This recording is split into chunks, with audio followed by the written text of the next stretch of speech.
اپنے اسلام کے بعد انہوں نے کفر کیا، یعنی جب انہوں نے اس شخص کی طرح بات کی جس نے یہ کہا تھا لَيُخْرِجَنَّ الْأَعَزُّ مِنْهَا الْأَذَلَّ، کہ عزت دار ذلیل لوگوں کو مدینہ سے باہر نکال دیں گے، سورہ المنافقون آیت 8۔ اور وہ باتیں جو دین اور اسلام کے ساتھ مذاق کرتے ہوئے ایک کے بعد دوسرا کرتا تھا، جب ان کی یہ بات نبی صلی اللہ علیہ وآلہ وسلم کو معلوم ہوئی تو وہ قسمیں کھاتے ہوئے آپ کی خدمت میں آ گئے اور کہنے لگے کہ انہوں نے یہ بات ہرگز نہیں کی۔ اس کے پس منظر میں حضرت زید بن ارقم کہتے ہیں کہ ایک لڑائی میں غزوہ بنی مطلق سے واپسی پر جب مہاجرین اور انصار میں جھگڑا ہوا تو عبداللہ بن ابی کو یہ کہتے ہوئے سنا کہ لوگو تم ایسے کرو کہ پیغمبر کے پاس جو لوگ یعنی مہاجرین جمع ہو گئے ہیں تم ان کو خرچ کے لیے کچھ نہ دو، وہ خود بخود ان کو چھوڑ کر چلے جائیں گے، اور اگر ہم لڑائی سے واپس پہنچے تو عزت والا ذلت والے کو باہر نکال کرے گا۔ میں نے اس کی یہ بات اپنے چچا سعد بن عبادہ سے یا عمر رضی اللہ تعالیٰ عنہ سے بیان کی تو انہوں نے نبی صلی اللہ علیہ وآلہ وسلم کو اس کی اطلاع کی۔ آپ صلی اللہ علیہ وآلہ وسلم نے پہلے مجھے بلایا اور دریافت کیا تو میں نے ان باتوں کا اقرار کیا، پھر آپ نے عبداللہ بن ابی اور اس کے ساتھیوں کو بلایا تو وہ مکر گئے اور قسمیں کھانے لگے کہ ہم نے ایسا ہرگز نہیں کہا، تو نبی صلی اللہ علیہ وآلہ وسلم نے مجھے جھوٹا سمجھا اور عبداللہ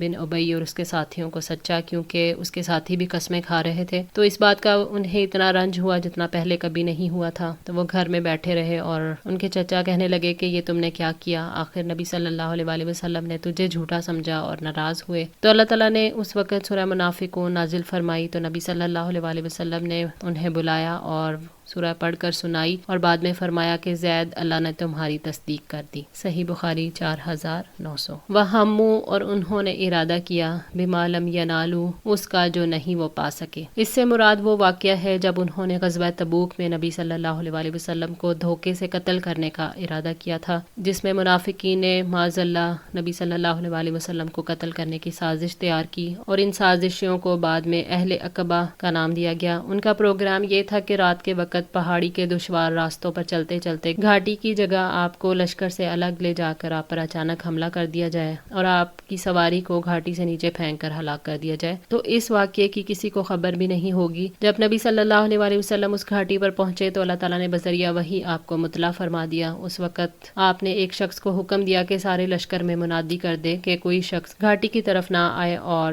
وادی کی طرف سے جائے جو کہ کھلا اور آسان راستہ ہے۔ تو اس وقت حذیفہ بن یمان رضی اللہ تعالیٰ عنہ آپ صلی اللہ علیہ وآلہ وسلم کی اونٹنی کو آگے سے پکڑے چل رہے تھے اور حضرت عمار بن یاسر پیچھے سے چلا رہے تھے، تو اس اعلان پر سب مسلمانوں نے وادی کی راہ لے لی، مگر یہ منافقین آپ کے حکم کی پرواہ نہ کرتے ہوئے اپنے ارادے کو پورا کرنے کے درپے تھے، تو اچانک 4 افراد نے چہروں پر کپڑے باندھے اور آپ تک پہنچ گئے۔ آپ نے حضرت حذیفہ کو حکم دیا کہ ان منافقوں کی سواریوں کے چہروں پر ضرب لگائے، تو انہوں نے اپنی ڈھال سے ان کی سواریوں کے چہروں پر زور سے حملے کیے، ساتھ یہ کہتے جاتے تھے کہ اللہ کے دشمنوں دفع ہو جاؤ۔ حضرت حذیفہ کی اس پکار سے منافقوں کو معلوم ہو گیا کہ نبی صلی اللہ علیہ وآلہ وسلم کو ان کے ارادے کی خبر ہو چکی ہے، تو وہ جلدی جلدی سے مسلمانوں کے لشکروں میں جا کر مل گئے، تو آپ نے ان منافقوں کے اور یہاں تک کہ ان کے باپوں کے نام تک حضرت حذیفہ رضی اللہ تعالیٰ عنہ کو بتا دیے، اور یہ بھی کہہ دیا کہ ان کے نام کسی اور کو نہیں بتائے جائیں۔ حضرت حذیفہ ان کو پوری طرح پہچانتے تھے، مگر نبی صلی اللہ علیہ وآلہ وسلم کا یہ راز کسی کو نہیں بتاتے تھے، تو اسی لیے ان کو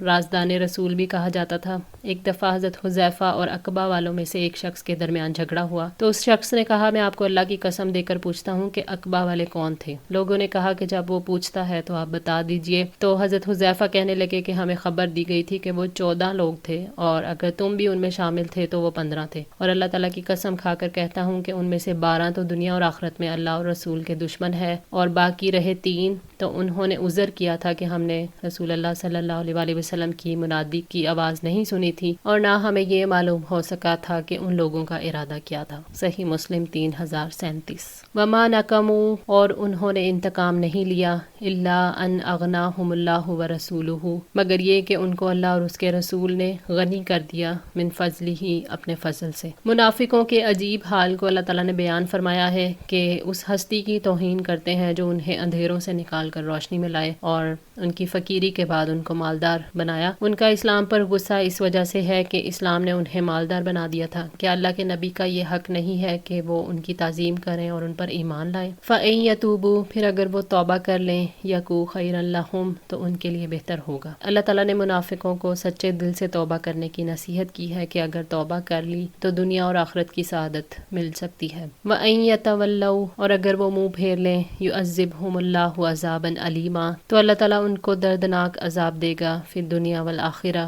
دنیا اور آخرت میں، یعنی اگر وہ توبہ اور ایمان سے منہ موڑیں تو اللہ تعالیٰ انہیں دنیا اور آخرت میں عذاب دے گا۔ دنیا کا عذاب مسلمانوں کی فتح اور عزت کی صورت میں ملنے والا غم، قید اور قتل ہونا ہے، اور آخرت میں ان کو جہنم کا عذاب ملے گا۔ وَمَا لَهُمْ فِي الْأَرْضِ اور نہیں ہوگا ان کے لیے زمین میں مِن وَلِيٍّ کوئی دوست ولا نصیر اور نہ کوئی مددگار، ان کا کوئی مددگار دوست اور سرپرست نہیں ہوگا جو ان کے معاملات کی سرپرستی کرے اور انہیں مقصد میں کامیاب ہونے کے لیے مدد دے۔ آج کے لیے اتنا ہی۔ دعا ہے اللہ تعالیٰ ہماری اس کوشش کو قبول فرمائے، ہماری غلطیوں کوتاہیوں کو معاف فرما کر ہماری اصلاح فرمائے۔ جزاکم اللہ خیر، والسلام علیکم ورحمۃ اللہ وبرکاتہ۔